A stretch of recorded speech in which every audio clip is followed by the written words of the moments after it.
professional guys signing up free agents at colleges. Have you like gotten a chance to talk to your dad about like the state of college athletics? And, like, Yeah, what I his thoughts are? mean, yeah, a lot of people. I mean, you know, I think it's been talked about. You know, obviously enough. Like we are where we are. There's certain rules that you think are rules that then are not rules anymore. There's certain. I mean, it just, you know, and I don't blame anybody. Everybody's trying to figure it out, right? Like, and sometimes as coaches, like we're quick to throw that blame, right?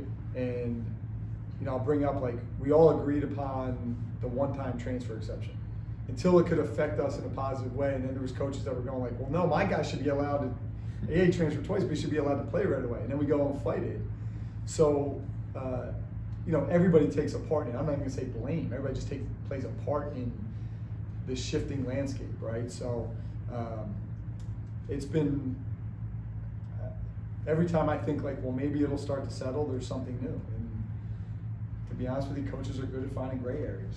So that's why for the longest time the rule book was like this thick, because you know it wasn't like the NCAA invented issues. It was like, hey, this came up or that came up. It's just part of it, you know. So, but yeah, we talk a lot about that stuff, you know, and it's funny because he's been on the forefront of a lot of that. Like he was on the original transfer committee, and you know, they would do all this work and then it would get pushed back on, and then they do all this work and get pushed back on. And it's like him and Bill Self and coaches from other sports, administrators and all kinds of stuff. And, you know, it's just,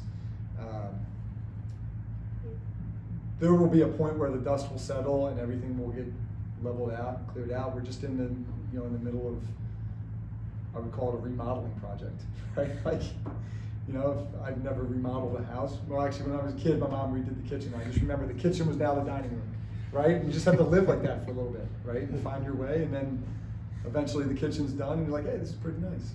And, you know, so we just have to get through that. We're in a remodeling that it needed to be done for a long time, and you wish the projects would have been done little by little over many years.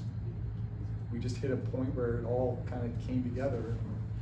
You know, it's not easy. I don't wish for that job that those decision makers have to make and try to figure things out. And, you know, and then you get courts involved in litigation. It's, you know, you can't fight it. And a similar question about Rhode Island.